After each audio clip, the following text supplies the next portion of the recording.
beautiful baby for me? Sure thing, Elsie. Let's go.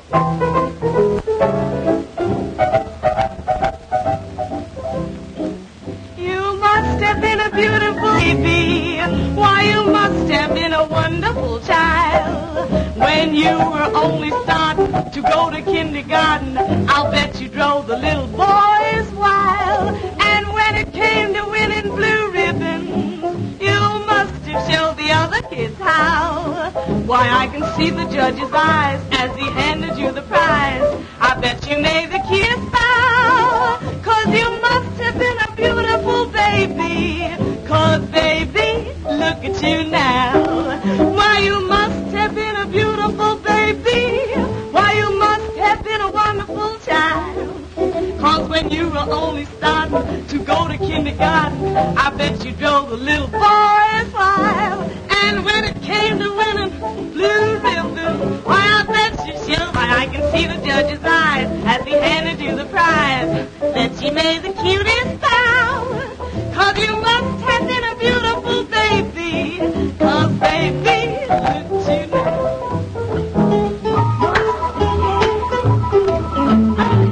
Sing it, boy, sing it.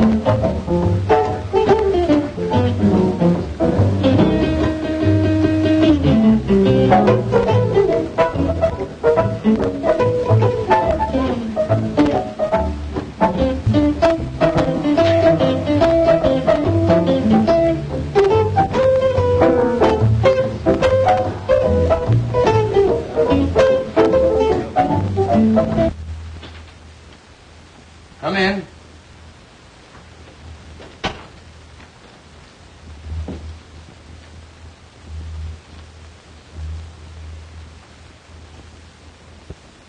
Hello, Elizabeth. What's on your mind? Heavens. What have you been doing? Hijacking somebody? May I sit down? By all means. There you are. Now. Well, who from, how come, and what for? Tony Guido and Nick Cavelli. I smell trouble. Their gang just pulled a big job. The Peacock robbery. Smells like one of their jobs. They keep me on the anxious seat, all right. Well, what do they want? A little party in the private apartment upstairs after the joint closes tonight, That's easy. It's for rent for such purposes. with a half dozen of our girls to entertain them, including Elsie. That's what I was expecting. And what I feared. There goes the big dough. With 300 more on the line on delivery of Elsie. $500 gone with the wind. You know she won't go, so Because I want the place to make money. Why do you let her kid you? Well, you want us to kid ourselves? Nonsense. You're paying a handsome manager to look after such things, aren't you? It's $200 without her, $500 with her. $300 ought to be enough to get you to make that manager do his duty. $500 is almost enough to make me use a gun. But I don't think they could persuade that girl to go up to that apartment if they offered her 10 times that much. It's amazing to me how you let that pair play you. If you had the right kind of manager, you'd soon see how quickly Elsie'd be persuaded to sit in on these parties. Darn it, why rub it in? The girl is 100% for the joint for what she's been hired for. No. I just can't tell any girl to do what I know isn't just right or get out. I'm a gangster, but I still haven't sunk that low. Rats. If you'll make my brother manager, I'll guarantee that Elsie Bellwood will be doing just what the joint wants her to do in 10 days or... Nothing doing, Elizabeth. I beat up men. I'll never win for getting rough with a woman.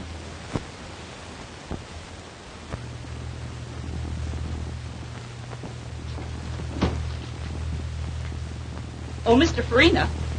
Yes? Step here a minute, please. Get a load of that specialty.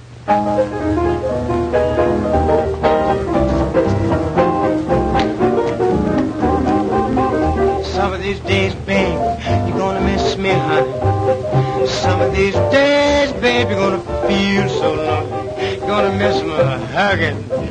You're gonna miss my kissing. You're gonna miss me, baby. When I'm gone away, you're gonna feel so lonely, baby. Just for me only. For you know, baby, you done had your day. And if you leave me, you know you're gonna grieve me. You're gonna miss your little brown skin chocolate drop mama some of these. You're gonna miss me. You're gonna miss me? You're gonna miss me. Ow. What is that? Watch it, boys.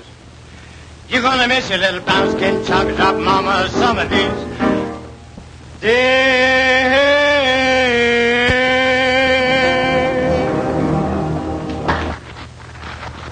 A manager should be able to entertain in case you come up short of an act some night. You saw that. Think it over, Mr. Farina.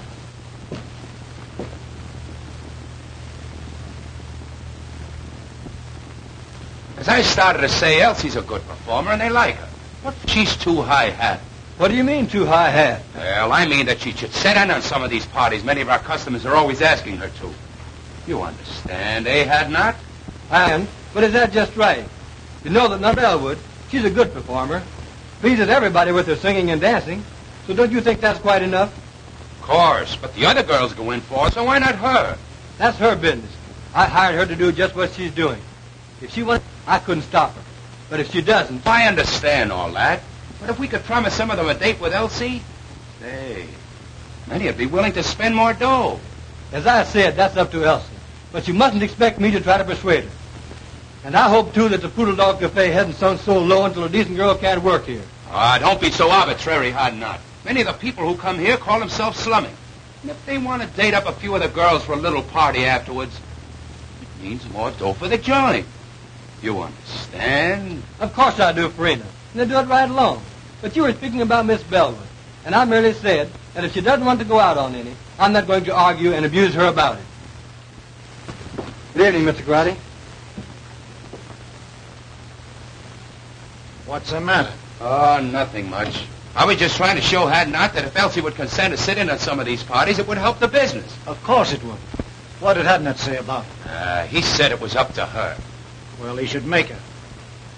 Who is she if she can't help us make more money? The other girls are always willing. That's what I try to show him. But all I could get is, it's up to her.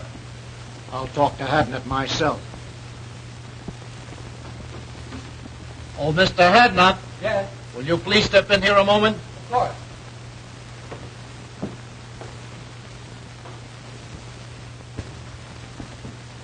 Have a seat. Cigarette? No, thanks. Mr. Hadnot, my cousin tells me you don't like the way we run our place. Had not don't think that we ought to try to persuade Elsie to go out on parties if she don't want it. I said that I wouldn't try to... Now, this Elsie girl, she's very attractive. Some of our customers will sit in a little party now and then. You understand, after the place closes. Now, we like to oblige our customers. So we think that you should... Listen, Mr. Grady, your partner and I have just party. It's up to her. But I hired her to sing and dance here in the place, not to go out on private parties. Now, if you want to try to persuade her to, that's your business, but I won't. Oh, you won't, eh? Well, what do you think we got you hired for besides managing the place? We can do the managing. That is, you know the girls better than we do. You talk the same language. Now, we've been after this girl to help us out a long time. Now we say, you get her to or... Quit. That's okay by me. Now, had not. You don't have to do that. Let's talk it over. You see, I try to You get... both made your positions very clear. There's no alternative but to do what you want me to or resign. I'm resigning. You can get plenty of men in my race to do anything you ask them to. So why waste your time on me? As far as Miss Bellwood's concerned, she's a lady. I have too much respect for her, for myself, to try to persuade her to do what you know and I know is wrong. As to you two, if you had any respect for the unfortunate members of my race, especially the girls who are forced to work here, you wouldn't try to make them do ugly things. But since you haven't, I don't like your attitude. I'm quitting. Good day.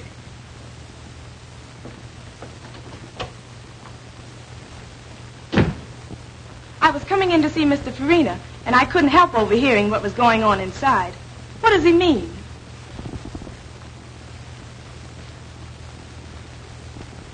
It means that I'm leaving, Miss Bellwood. You leaving? But why? If you overheard much of the conversation, you ought to know. It's because of you. I'm sorry. But you mustn't. You can't. I won't let you give up your job on account of me. Now, The only way I could get it back and keep it would be for you to do what they wanted me to make you do. And if you did, I would hate both you and myself. oh, you're so fine and noble, and jobs are scarce. I could never feel comfortable or happy knowing that you gave up yours because you wanted me to stay decent. Why, Oh, let's not take it so seriously. I don't belong in that place anyhow. neither do I.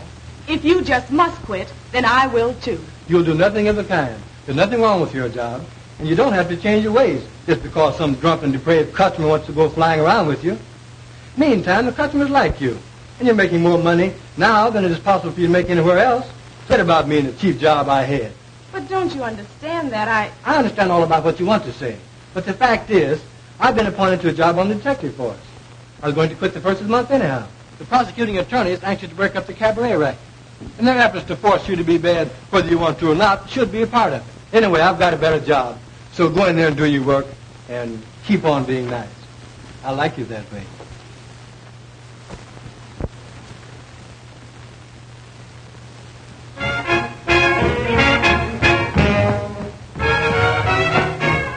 There's certain something in this world that I like best. I depend on one thing for my total happiness. No, it isn't money. No, it isn't fame. You may think it's funny when I start to explain. Got no shoes on my feet, ain't got nothing to eat, but I've got a heart full of rhythm. Not a dime to my name, but I'm rich just the same, for I've got a heart full of rhythm. Now when the skies are gray and everything's wrong, I find my way by singing a song. That the great think I'm small, I laugh at them all, 'cause I've got a heart full of rhythm. Got no shoes on my feet, ain't got nothing to eat, but I've got a heart that's full of rhythm. Not a dime to my name, but I'm rich just the same, for I've got a heart full of rhythm. Now when the skies are gray and everything's wrong, I find my way by singing a song. Let the great think I'm small, I laugh at them all, for I've got a heart full of rhythm.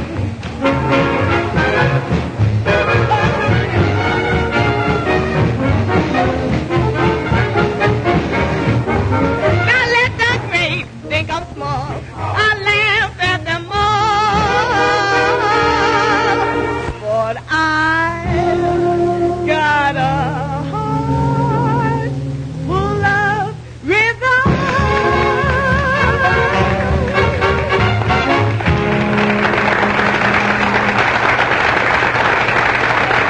Be very happy when I think of you being without your job on account of me. Tell you, Elsie, if I may call you that. You may, of course. Thanks. That makes it easier. Getting back to what we were talking about, I was trying to tell you that I didn't care. You see, I've been studying for detective work for 2 years. It comes under civil service. I took the examination. Thing is all right. I don't have to worry about a job for me any longer. With a better job, I can do more good. Naturally, I'm glad that I can now be more independent and stand up when the occasion rises for decent girls like you. I sure like you for that, and I shall always respect you. I hated to think that you had to suffer any inconvenience or embarrassment on my account. However, I like to think that the Negro race have such a terrible time. If we had a few more girls like you, maybe it wouldn't be as hard as it seems. By the way, did you happen to notice anyone hanging around to take my place? Yes, those Landry boys. Incidentally, distant relatives of mine. They're made to order for dirty work. They'd hardly stop at murder. So, I may have to quit after all. No, the customers like you too well. Just you stand pat, and they'll soon quit trying to persuade you. I hope you're right. It was bad enough for the help while you were there. But with those outfits like my relatives in charge, well, I shudder when I think what those poor girls will have to put up with now. Oh, you don't need to. I'm on the getting outside. I can be out in a jiffy and upstairs before you can get around on this side. I want to thank you for a fine evening. But if I find out that you're lying about that detective job, I'm going to make you let me do something that I never thought I'd ever do. Take care of a man.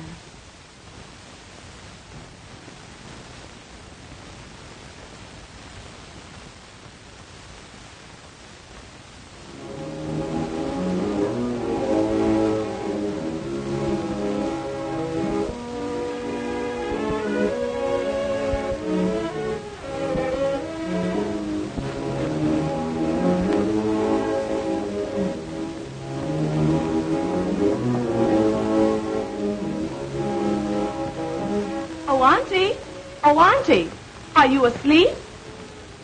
You're playing possum on me tonight, Auntie. But why all the light? It'll hurt your eyes.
My man, I saw you give up your job tonight to defend a girl's honor. A girl almost a stranger to you. But she's a good girl, Benny. And you stood up for her and believed in her at the price of your job. That's what I call a man. You're all right, Mr. Hadnot. I'd like to see some other colored man give up his job on account of any girl. Why, he'd throw at anybody that would show him 50 cents. I'm sorry to say. And then take her back for him. Pretty rotten setup. But you're out of a job, Benny. You've got to live and get along until you find another one. Now, you may have this job that you mentioned, and you may have just said it to console me, but I'll find out. I've seen plenty of women taking care of men. Worthless, trifling, good-for-nothing men. And I've hated them for it. Isn't that funny? I want to take care of one now. You, Benny. But you're such a good man, Benny. But this is different. You've just got to be all right. I've just got to do this. I want to give you everything that I make and let you give me what you want me to have. Will you promise me you'll do this, dear? It'll make me so happy.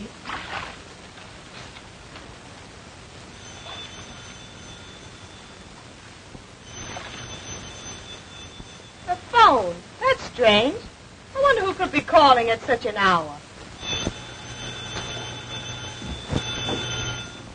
Liz, what do you say we start the session with a little drink, yes? Okay, boss.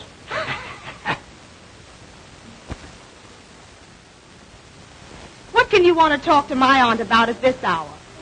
Please give me the message. She's a skeptic. But if you say that it's a matter of life and death, I guess I'll have to call her.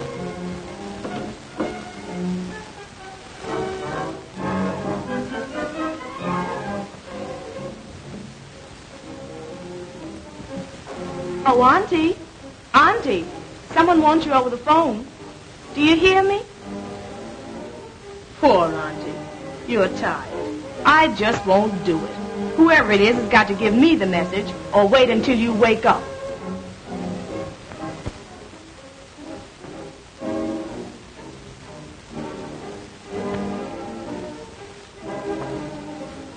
Hello? Hello? Hello? Hello? Hello? Hello? That's strange.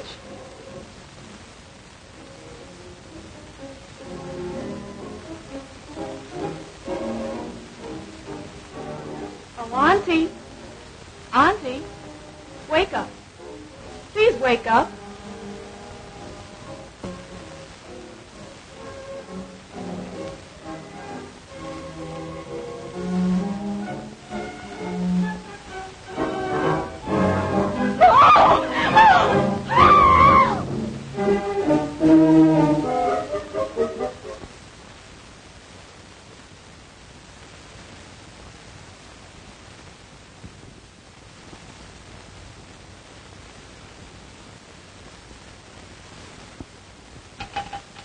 Operator! Operator! Give me the police station, please! Quick! You say you arrived home about 3 a.m. and thought upon seeing your Aunt laying as we discovered her that she was asleep? I thought she was asleep. When did you discover that she was dead, had been murdered? As I was finishing my bath, the phone rang. Yes? I left the bath and went to answer it. You answered the phone. I answered the phone. And? The person calling wanted to speak to my aunt. They insisted upon speaking to her. I asked them to give me the message. So, finally, when they insisted that it was a matter of life and death, I told them to hold the phone and I would go and call her. Then? Then I went to my aunt's room and called her. But she didn't awaken. She didn't awaken. Did you shake her? We usually do so when someone is hard to awaken. No, I didn't shake her. She was sleeping so peacefully that I decided that I would go back to the phone and insist upon them giving me the message. So you went back to the telephone and... I went back to the telephone, and I didn't get any response. The person calling had hung up. Had hung up? I tried and tried, but I couldn't get any answer. You're quite sure that no one answered? Positive. That aroused my curiosity. I began to feel suspicious. So, finally, I went back to my aunt's room and called her and shook her. And it was then that I discovered that she had been shot. That she was dead.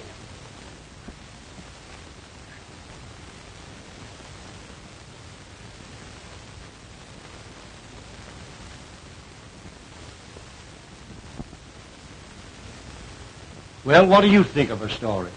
Sounds truthful. It does, and it may be. But in cases like these, one can never tell. It always pays to reserve decision until you learn more. That's true. Who is the girl? Her name is Elsa Bellwood. Do you know her? In a general way. I've talked with her. She's considered a very good singer and dancer and works at the Poodle Cabaret. I see. Do you know anything about her reputation, her character? She's in the show business, you know.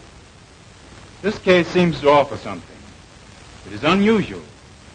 For instance, someone calls over the telephone and insists upon talking to a woman you can see it who has been dead for hours. And times the call when he knew the girl would have returned from her work and at such a late hour. If the girl is innocent in this murder, then someone who called knew something about who did it, if they did not kill her themselves. Now, if the girl killed her aunt, she would have had to leave the cabaret. I guess, say, between 10:30 p.m. and midnight.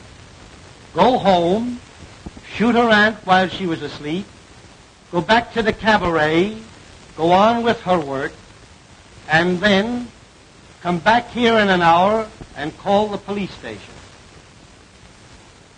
It's too complicated for the arresting officer. There's only one thing to do. We'll have to take her downtown and hold her. I'm sorry. She seems like a very nice girl and truthful. But somebody killed that woman.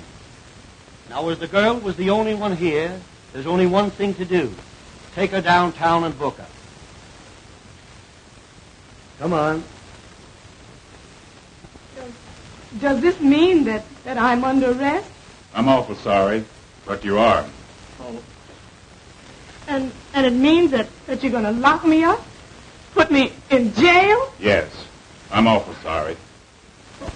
I'm not blaming you. There's been a murder, and the law has got to find out who did it.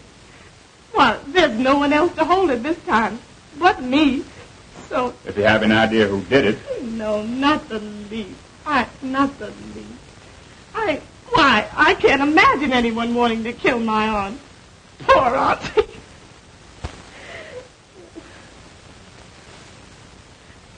I was thinking of myself. I've never been arrested before. And now they're holding me for something that I don't know anything about.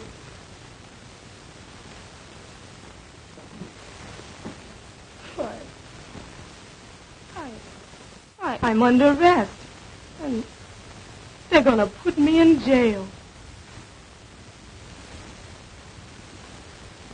Well, once if you're sure... I'm not sure of anything. I merely feel that the girl is innocent.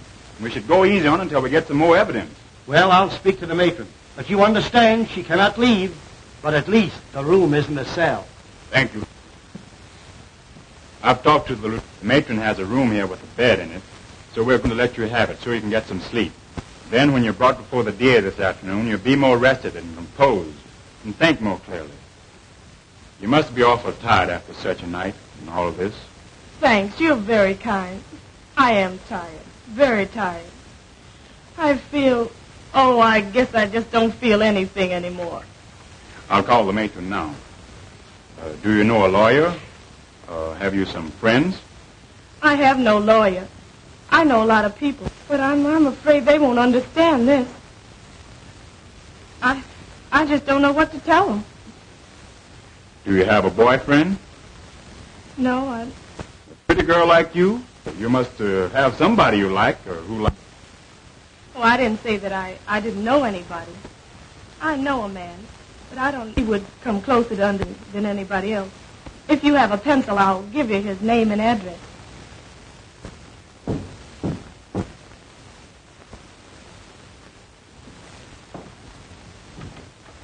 Hello, Wanzer. Hello, Edna. Come in.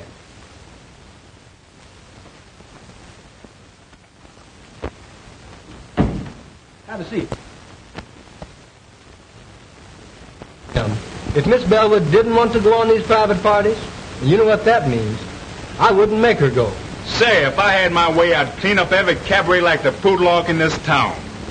I stay so annoyed when I have to look upon other girls forced to put up with all they have to that it just makes my blood boil. Well, that was the trouble, and why I lost my job. Miss Bellwood is a good girl. She's a good performer, and the people like her. So I was thumbs down on making her do anything, other than the work she had been hired to do, for her to hold a job. So that's why I'm out of the poodle dog. That's too bad, Hadnot.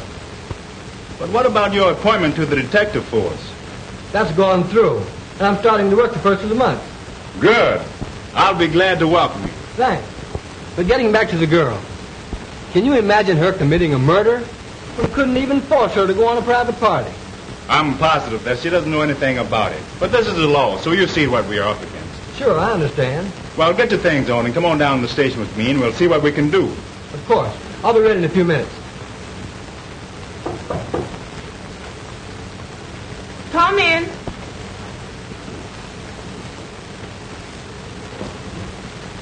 Oh, Elsie. Benny, Can you imagine such a terrible happening? And to you. Mr. Wanzer brought me the news. I'm so sorry for you. Oh, yes. Mr. Wanzer has been very kind. Let me thank you again, Mr. Wanzer. I'm glad to have been of little help. I imagine you and the young lady would prefer to discuss this between yourselves. So you will please excuse me. Thanks. Now let's have a seat and you can tell me all about it.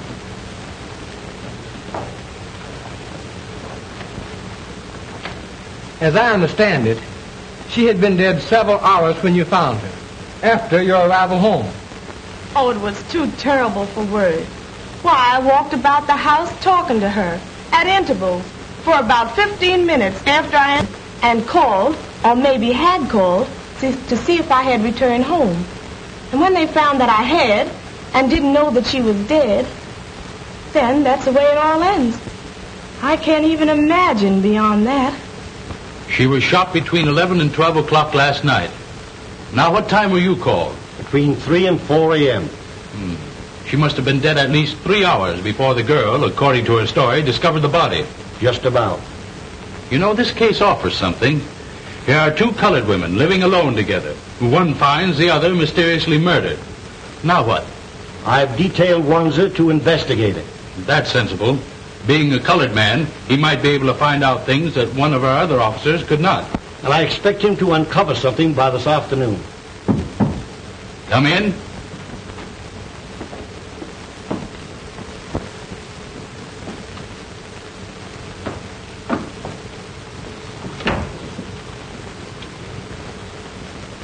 Now tell Mr. Eckert, the district attorney, how you're related to Miss Bellwood and what you know about her aunt. Well, I don't know that I ought to. Go ahead, sister. Tell them all about it. Well, all we know about the murder is what we read in the morning papers. Of course, we know, that is, we knew the victim, Josephine Hawkins. In fact, she was a cousin of ours. Oh, your cousin. So you were related. All right, go on. And this Miss Bellwood was her niece and lived with her. That we have already found out. Miss Bellwood told us that when we went to her house this morning. Of course, I merely mentioned the fact so that you'd understand. Now, what did this Mrs. Hawkins do? How did she live? You mean Miss Hawkins? She wasn't married, had never been married. Oh. No, she owned a beauty parlor that she ran downstairs in the same building. Have you any knowledge or idea how the expenses of the apartment were shared? No, I don't know. But I do remember once talking to her and of her saying that she had an awful lot of insurance for a woman, but that Elsie, her niece, had taken it out on her and was paying the premiums. So she was heavily insured, and her niece, whom we are holding here, paid the premiums, even had the insurance taken out. That's what she told me. Just when did she tell you that? Oh, 3 or 4 months ago, I'd say. That, of course, could be a motive for the murder. But we want to know more, Mrs. Green. The whole story. All you know. It's all right, Elizabeth. Go on. Tell them all you know. Well, Now, just a minute. Come here. You keep telling her to talk. How about you doing some talking yourself? What are you ordering her to tell? What do you know? Well, you see, I just got a job to manage the Poodle Dog Cafe last night. Oh, I see. You got a job to manage the Poodle Dog Cafe, and you got it last night. So what? Yes, he must tell all he knows. A murder has been committed, and the law must find the guilty persons. So tell all you know, if anything, about it. Well, we don't know anything much, mister. But you said the murder was committed between 11 and 12 o'clock last night. We were at the Poodle Dog Cafe from 9 o'clock last night, waiting to see Mr. Farini and Mr. Garotti about this job. At around 11 o'clock, I...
is. I wonder when are those guys going to get around to me.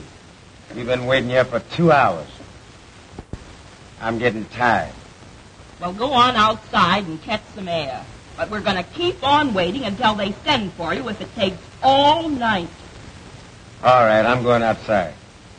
I'll go along with you. What time is it, anyhow? 8 minutes to 11. Now, how long are you going to stay out there in case they send for you? Oh, I don't know. 5 or 10 minutes. All right. I'll expect you back in 10 minutes. Be sure you're back in 10 minutes, however. And I hope you get back before they send for you. So do I.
Glad to get out of that stuffy place.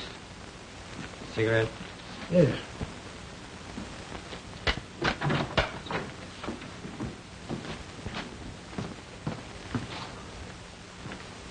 Oh, taxi! Drive me to 1415 Yandy Street, please. Quick! I sent my brother back inside and asked him to call me if I was sent for. It was pleasant outside, and I hung around half an hour. It was perhaps 25 or 30 minutes later when...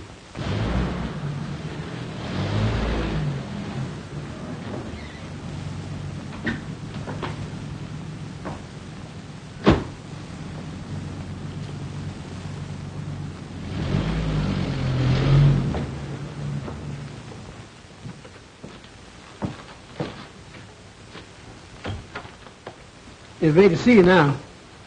Okay. When I entered Mr. Garrod and Farina's office, I happened to look up at the clock and remember that it was 11:35. Yes, sir. Bring Miss Bellwood to my office at once. Yes, sir.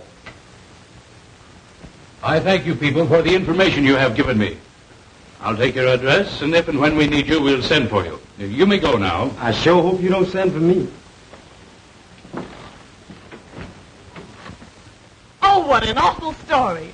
Why, I didn't leave the cabaret from the time I went to work until Mr. Hadnot picked me up and drove me home shortly after 2 o'clock that morning. Why has the man chose to lie like that? Perhaps he's trying to shield the real murder. Would he have any motive for killing her himself? Oh, I don't know. The whole thing has become so confused until I can't think clearly anymore. But I can't see where he would have had any motive. And why are they trying to put it on me? These cousins of your aunt seem to have hated her, or you both. Can you prove that you didn't leave the place at the time he said you did? I'll try to. Now, let me think. I remember. After the first show, or I should say between shows, we always do 2 shows, I went to my dressing room and had a nap. I always do. If someone saw you go to your dressing room and could swear you stayed there until the second show, that would counter this evidence, which Lander will no doubt repeat when he's placed on the stand at the trial. That's it, Miss Bellwood. You took the words out of my mouth. I see. No. because I always lock myself in, and I don't recall seeing anybody when I went in or when I came out. That will make his statement about seeing you leave the place hard to disprove. But we've got to produce evidence to prove that he's lying.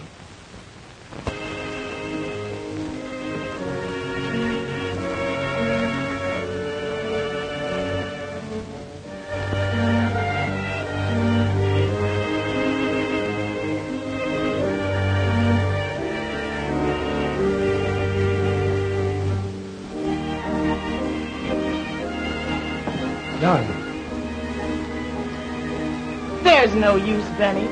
Why give me false hope? Just leave me here to slowly succumb to this living death. I want to forget that I was ever born, and that I ever had any hope, and that I was ever a free person, once happy and hopeful. I can both understand and appreciate your hopelessness and despair, Elsie. But I want to tell you, dear, that I love you. Have loved you long before you even knew it. And that I've dedicated my life to righting this great wrong and setting you free. Since you didn't kill your auntie, somebody else did. So you see, I must ultimately succeed. And I will succeed. Oh, what you say sounds so beautiful, Benny. Well, I'm only a convict now, and I shall always be pointed out as a convict. You're a victim of circumstances, Elsie. You're not the first person to suffer this misfortune. When the guilty persons are brought to justice, you'll be a martyr, and no person can point a finger of guilt or scorn at you. I'm going to help you, dear, but you must help me to enable me to help you. Help you, Benny? How can I? Easily and simply. I believe Mrs. Green and her brothers either killed your aunt or hired somebody to do it. At least know who did. Either way, the truth is not before very long. Some Negro mixed up in this is going to talk. They always talk. And they can never keep a secret, especially one so important as a murder. Maybe. But why haven't they talked? They know... Don't you catch my point, dear? You had to be convicted first. They've kept so busy telling lies to put you here that they couldn't start talking up to now. But with you convicted and here in prison, they'll soon relax. They'll think they've been smart in putting you here and don't know enough to realize that you can be gotten out. Their first move now will be to try to get the insurance money. I'll bet I'll be able to write you in less than a week if they've made application for it. I love you, dear. You're my great incentive. Kiss me.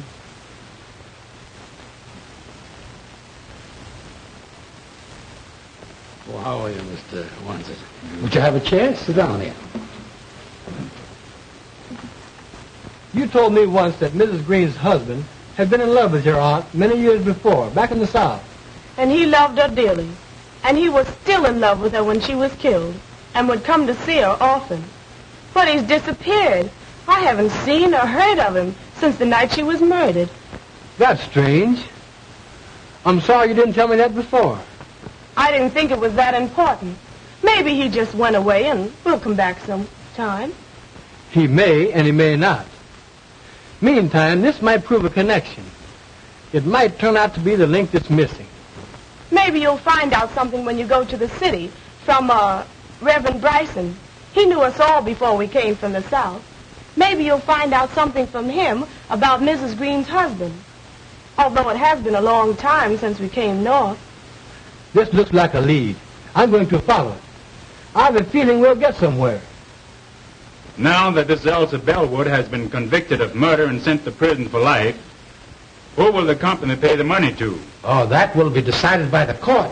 In the meantime, this Green family, Elizabeth, John, and Clyde, have applied to it of next of kin. Oh, they have? So soon? Yes, I have the application papers here. You won't be paying them the money? Not until authorized by the court, and that will take considerable time. I'm glad to hear you say that. Did they give an impression when they filed the application that they understood it would be some time before the matter would be settled? Since you come to speak of it, I think that will be settled very shortly. Thank you. That is all I wanted to know. By that, you can see that they're counting on the money much sooner than it is even possible for the claims to be paid. This case isn't going to be long before something cracks.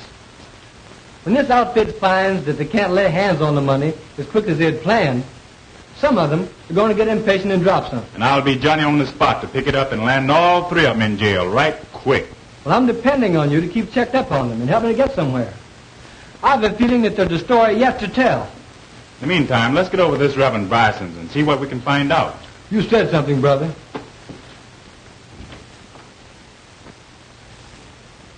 Be seated, gentlemen.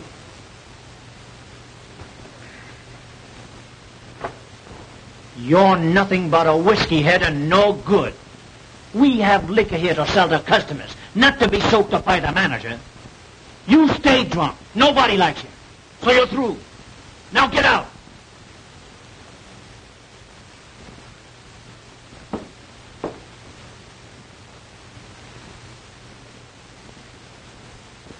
Yes, I know everybody that's involved in this unfortunate affair.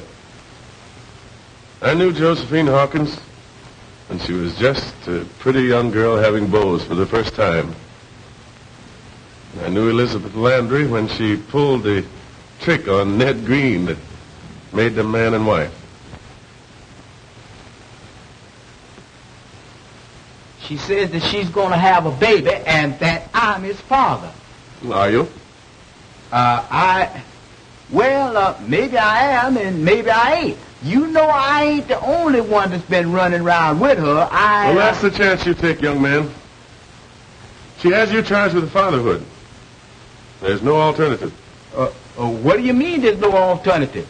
Well, I mean that you must marry the girl. But I don't love her. Never did and never will. You know who my girl is. You know who I've been going around with. And I ain't afraid to tell you that I love Josephine Hawkins. She wouldn't come up with no tale like this. Why should she want me to marry her when she knows that I'm in love with her cousin? Well, that I don't know, young man. Now, you admit that you've been having clandestine affairs with that girl. She charges you with being the father of her unborn child. If you do not marry the girl, she'll have you arrested and put you in jail. You have a very good reputation, and you shouldn't permit either yourself or the girl to be scandalized. When you get ready for the ceremony, bring the girl here to me. Well, I married the couple. And 3 months later,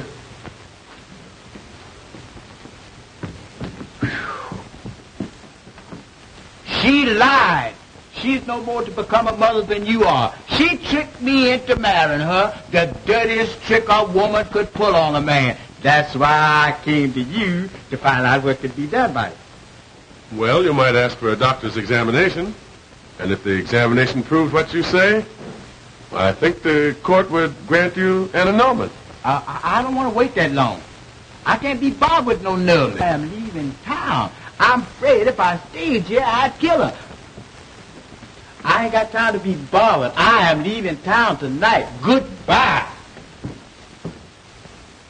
Heartbroken, Josephine Hawkins had left town, gone north. And Elizabeth, after Green had left her, she left shortly afterward also for the north. And feeling that Green had followed Josephine, which perhaps he had, Elizabeth took her brothers, whose reputation was rather unsavory, north with her. 10 years later, I was transferred to my present charge. And when I came here, I learned that under the threat of death, Elizabeth's brothers had virtually forced Green to live with her. And in the meantime, Green's love for Josephine had never died. And he insisted upon seeing her whenever he had a chance. I think you have given us the key, Doctor, to the missing link in this tragedy. And we'll start from here and run this thing down. You can bet.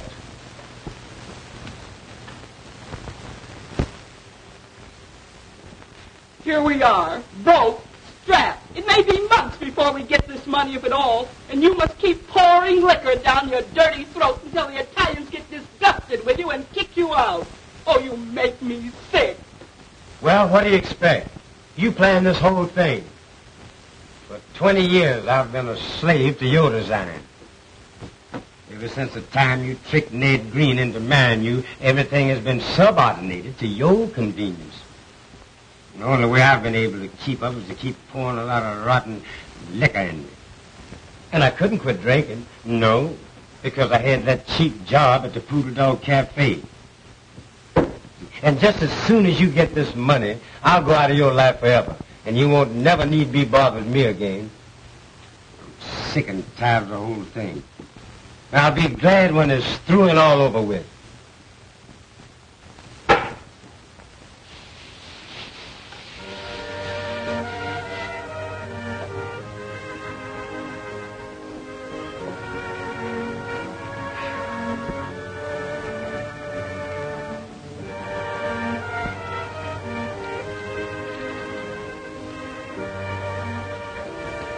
Dearest Elsie, we're getting somewhere. Very soon the case will be cracked wide open and you'll be free. In the meantime, now and always, dear one, that I love you. Love you. Benjamin.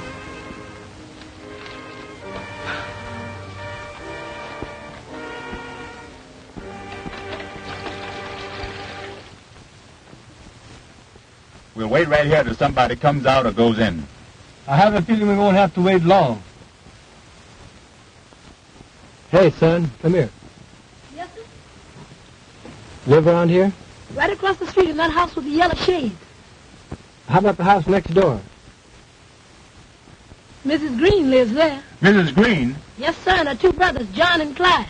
Nobody else? Well, her husband used to stay there, but he don't no more. He doesn't anymore. Why? I don't know. He just don't.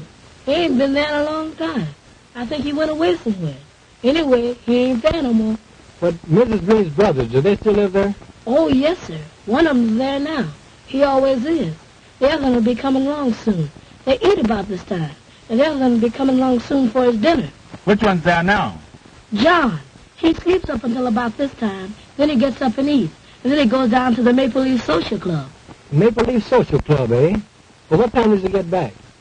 He's never back before I go to bed, so I guess he gets back kind of late. Now, this brother John that you mentioned, does he work? They say he does. My papa says they gamble down there. And he does something. Thank you, son. Well, there's something for you. Oh, thank you, sir. Now, what time do you go to bed? About 9 o'clock, sir. About 9 o'clock. I see. How would you like to meet us, say, right here at 8 o'clock? We want you to carry a note. We'll give you another quarter. Oh, I'll be glad to, sir. Right here at 8 o'clock. Right here at 8 o'clock. But remember, don't tell anybody. We won't be able to meet you and give you that other quarter. Oh, I know how to keep my mouth shut. I'm studying to be a G-man. I won't tell nobody. Be sure that you don't. You can go now and meet us back here at 8 o'clock. At 8 o'clock, don't tell nobody. I'll get you, mister. Goodbye. What's the idea, anyhow? I want to have a little talk with Brother John. A little private talk, and I need the boy to help me to arrange it. Let's go down to Morrison now for a glass of beer, and I'll tell you the rest when we get there. Now, that's the way we'll work it. Sir, that's a clever plan to have thought up all by yourself. Why didn't you think of it before? And why didn't Napoleon think of airplanes and howitzers? He could have really conquered Europe then. You go load the men into 2 cars and stop in the next block. They don't need to know what we're doing until we're doing it. I got you, Steve. Now, when I drive up, be sure and have your hand on your gun and be ready to get in the car and cover it. Understand? I got you twice. Okay, now going.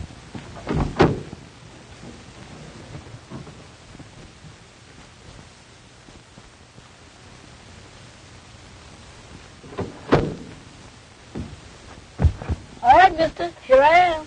So I see. Johnny on the spot. Always be on time, and you'll get somewhere by the time you become a man. Yes, sir. Say, do you know where the Maple Leaf Club is? Sure. I want you to show me that. So you drive up to the next corner, then you turn right, and there you are. All right, here it goes.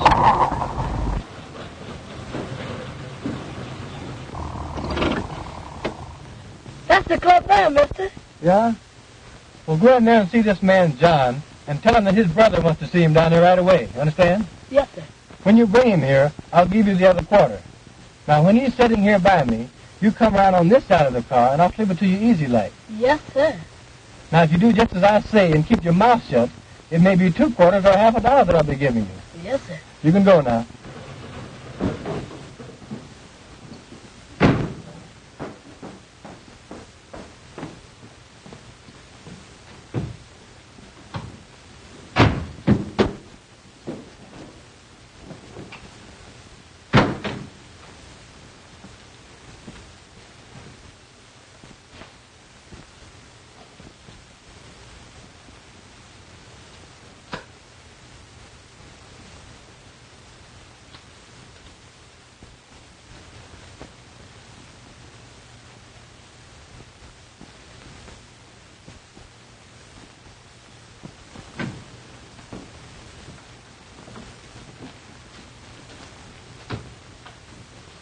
Hello, John. Well, hello, Edna.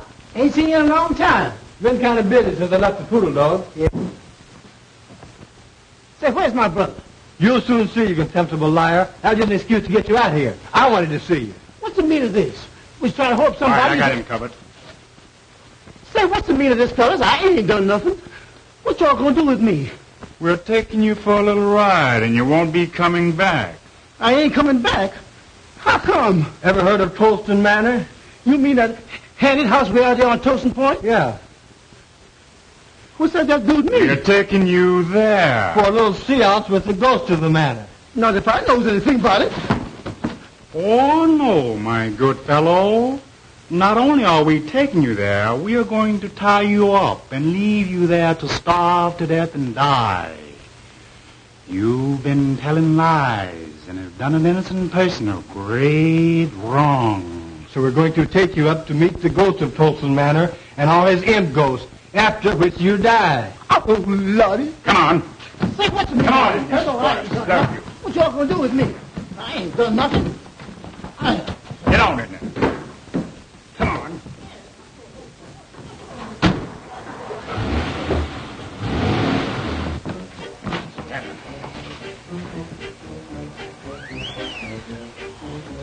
All right, Walter. Make a light, please.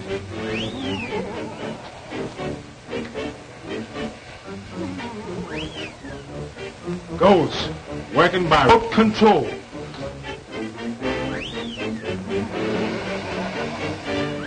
I hear that the only living things that visit here are huge buzzards with pink necks and white gills who fly down through the chimney and pick the bones of liars like John here, whose lips have caused great suffering. They tie them to that post over there. And when the buzzards fly down and devour our bodies, old Tolston turned their soul into imp ghosts. And every night at 12... Great goodness, it's midnight now. When that hand reaches 12, the ghost I've heard appear. At the stroke of 12, now watch.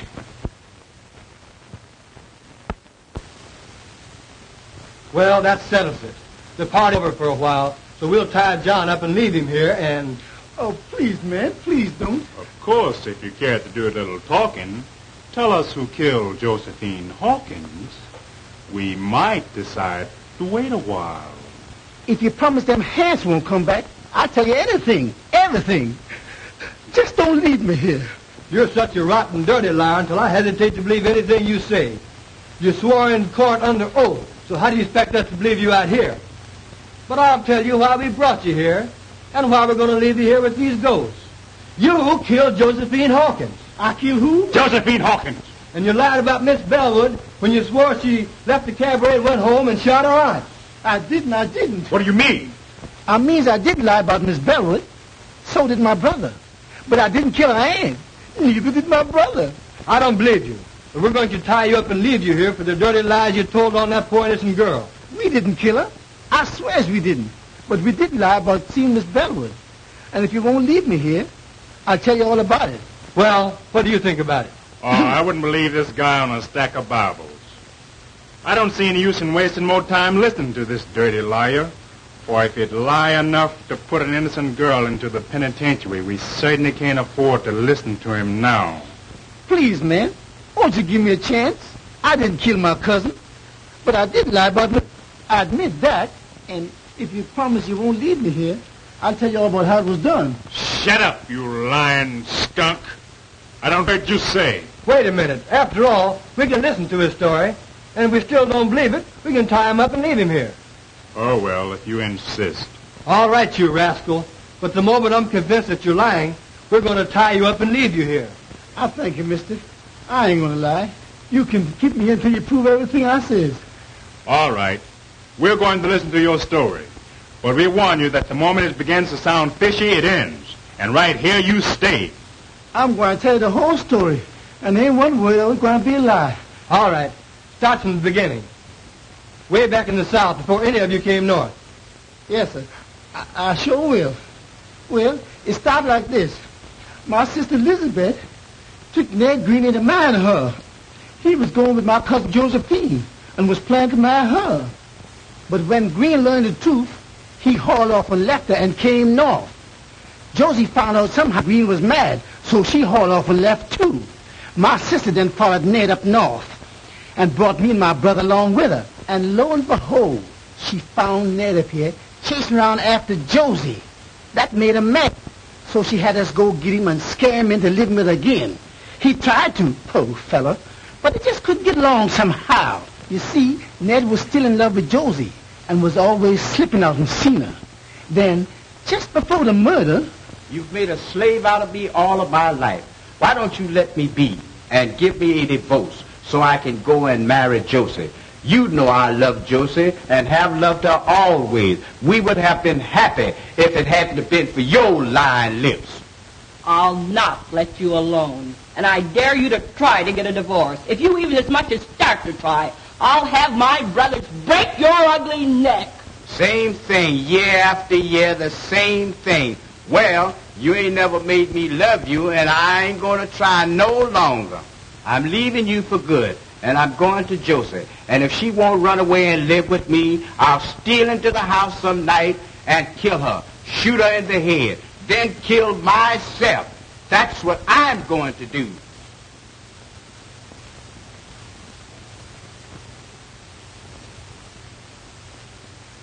No dumb Negro like you ever had nerve enough to shoot anybody. And as for killing yourself, you make me laugh. But my sister was mistaken that time. For the very next night, that was the night of the murder, when we returned home from the cabaret where we testified we saw Elsie leave, then come back. We found a note.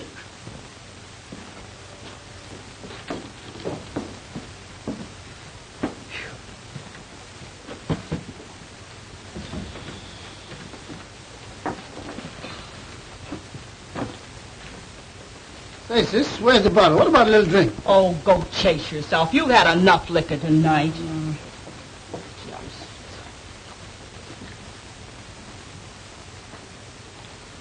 Say, what's this? There's a letter.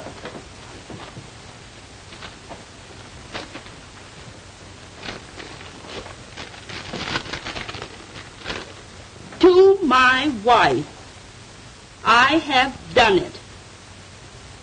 There is nothing to live for, so tonight I went to Josie's house and shot her through the head while she slept, and turned on the light so her soul could find the way to heaven. With Josie dead, when you find this note, I will be dead too. I am going to tie a rock around my neck and jump off Kendall's Bridge.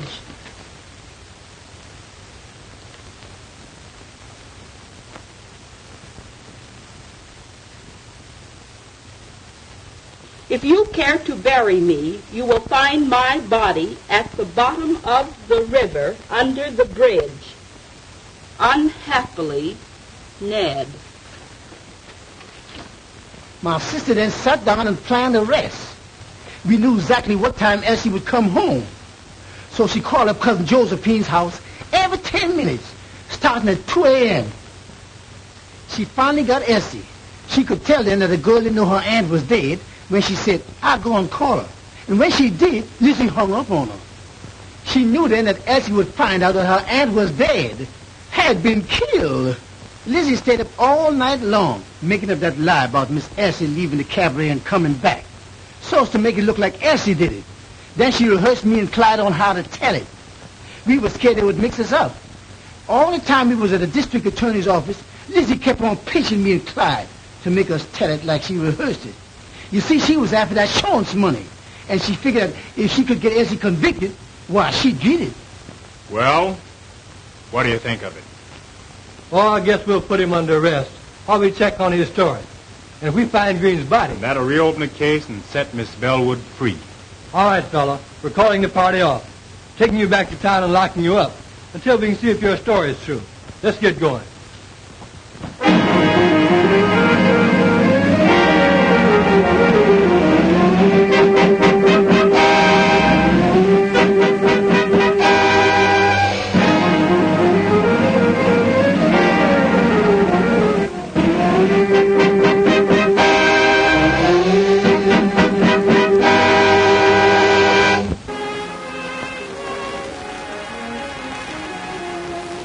They're yours, dear. I'm giving them to you. Giving them to me? Now, what do you mean? Just what I say. They're yours, then, my darling husband. But Well, I'll explain. To begin with, I wouldn't have had them at all if you hadn't dedicated your life to the solution of the crime, which set me free. And next, for some strange reason, when I thought that you had lost your job on my account, I developed a means to give you my money, to take care of you if need be, until you got another job. Then suddenly, all I had been through began to happen. You saved me, you loved me, and you married me. And I love you. Now, after all this, if you want to make me happy, please take these checks, $15,000 worth, and do whatever you want to do with it. Will you promise me, dear? Such a peculiar request. Such a strange desire. But since you insist on making me a sort of guardian, I'll take the checks and establish a trust fund for our children, dear. Will that be all right?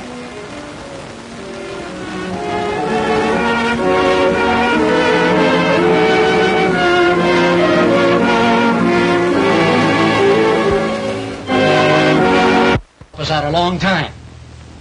Now we say you get her to or... Quit. That's okay by me.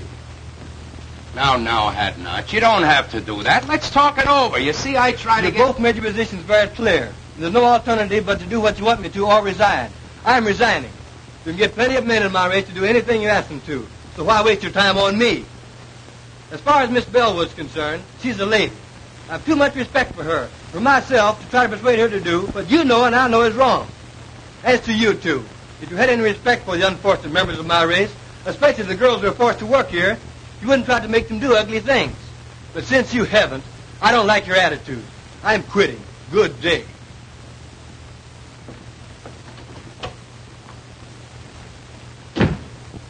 I was coming in to see Mr. Farina, and I couldn't help overhearing what was going on inside. What does he mean?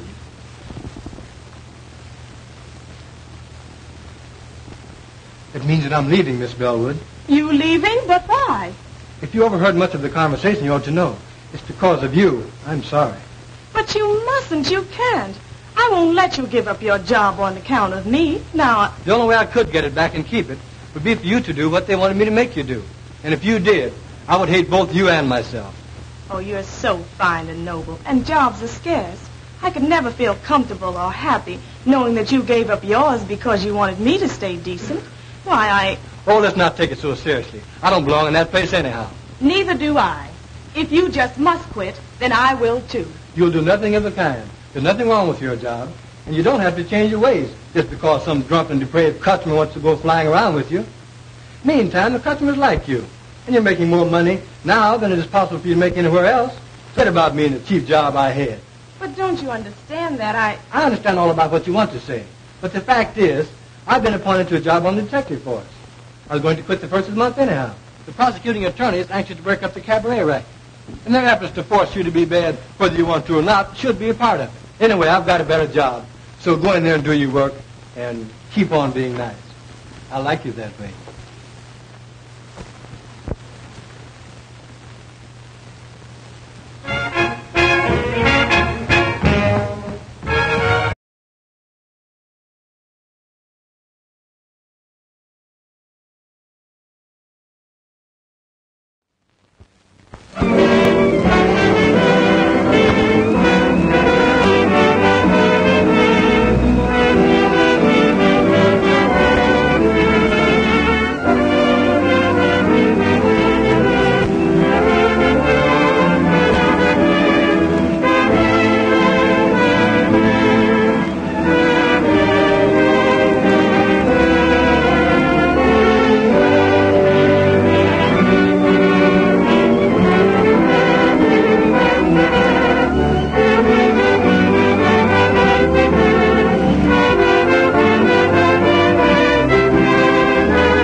play Beautiful Baby for me? Sure thing, Elsie. Let's go.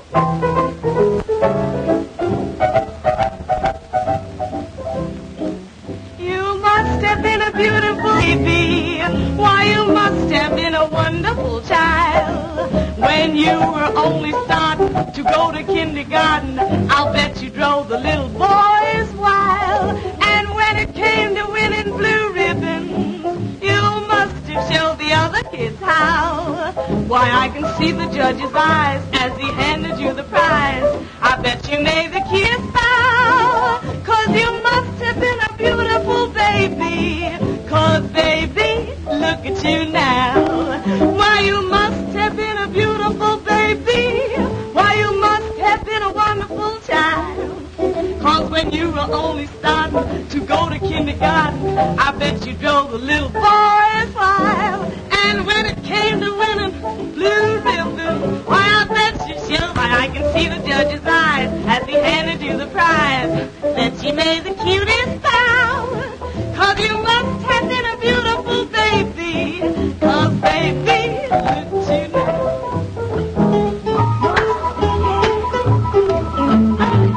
Sing it, boy, sing.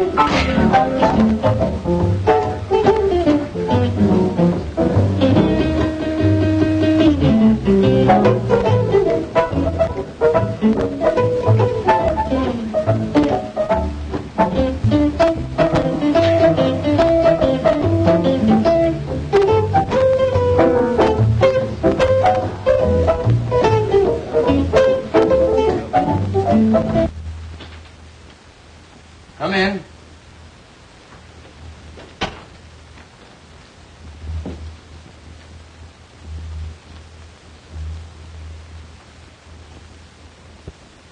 Hello, Elizabeth.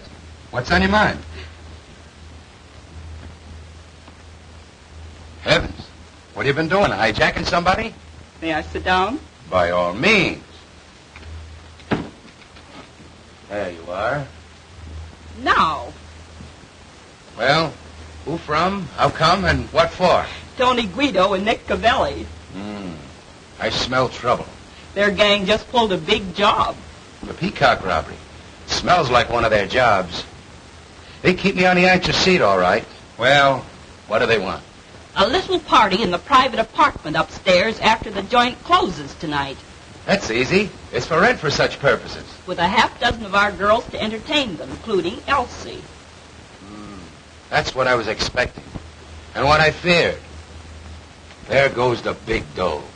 With 300 more on the line on delivery of Elsie. $500 gone with the wind. You know she won't go, so Because I want the place to make money. Why do you let her kid you? Well, you want us to kid ourselves? Nonsense. You're paying a handsome manager to look after such things, aren't you? It's $200 without her, $500 with her. $300 ought to be enough to get you to make that manager do his duty. $500 is almost enough to make me use a gun. But I don't think they could persuade that girl to go up to that apartment if they offered her 10 times that much. It's amazing to me how you let that pair play you. If you had the right kind of manager, you'd soon see how quickly Elsie'd be persuaded to sit in on these parties. Darn it, why rub it in? The girl is 100%. If she wants, I couldn't stop her. But if she doesn't... I understand all that. But if we could promise some of them a date with Elsie, hey, many would be willing to spend more dough. As I said, that's up to Elsie. But you mustn't expect me to try to persuade her. And I hope, too, that the Poodle Dog Cafe hasn't sunk so low until a decent girl can't work here. Don't be so arbitrary, hard not. Many of the people who come here call themselves slumming. And if they want to date up a few of the girls for a little party afterwards, it means more dough for the joint. You understand? Of course I do, Farina. And they do it right along. But you were speaking about Miss Bellwood. And I merely said that if she doesn't want to go out on any, I'm not going to argue and abuse her about it. Good evening, Mr. Grady. What's the matter? Oh, nothing much. I was just trying to show Hadnot that if Elsie would consent to sit in on some of these parties, it would help the business. Of course it would. What did Hadnot say about it? He said it was up to her. Well, he should make her. Who is she if she can't help us make more money? The other girls are always willing. That's what I try to show him. But all I could get is, it's up to her. I'll talk to Hadnot myself. Oh, Mr. Edna. Yes. Will you please step in here a moment? Of course.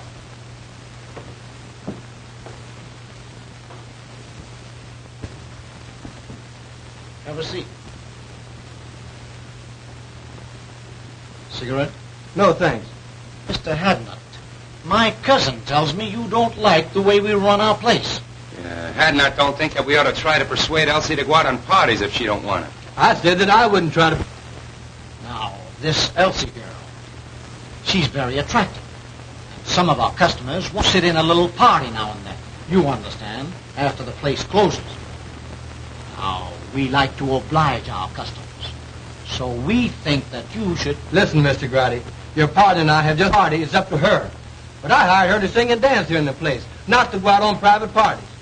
Now, if you want to try to persuade her to, that's your business, but I won't. Oh, you won't, eh? Well, what do you think we got you hired for besides managing the place? We can do the managing. That is, you know the girls better than we do. You talk the same language. Now, we've been after this girl to help For the joint for what she's been hired for. No. I just can't tell any girl to do what I know isn't just right or get out. I'm a gangster, but I still haven't sunk that low. Rats. If you'll make my brother manager, I'll guarantee that Elsie Bellwood will be doing just what the joint wants her to do in 10 days or... Nothing doing, Elizabeth. I beat up men. I'll never go in for getting rough with a woman.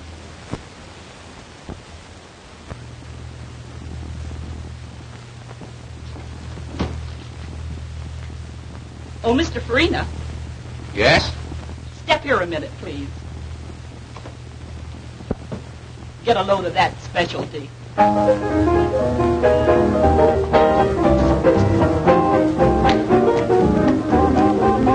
Some of these days, babe, you're gonna miss me, honey. Some of these days, babe, you're gonna feel so lonely. You're gonna miss my hugging.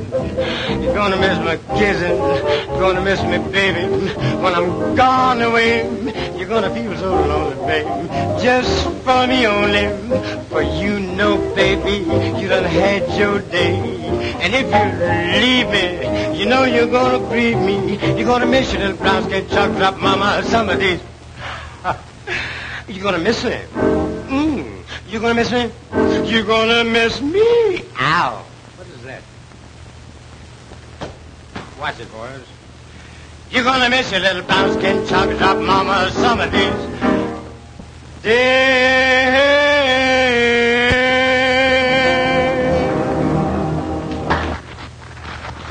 A manager should be able to entertain in case you come up short of an act some night. You saw that. Think it over, Mr. Farina.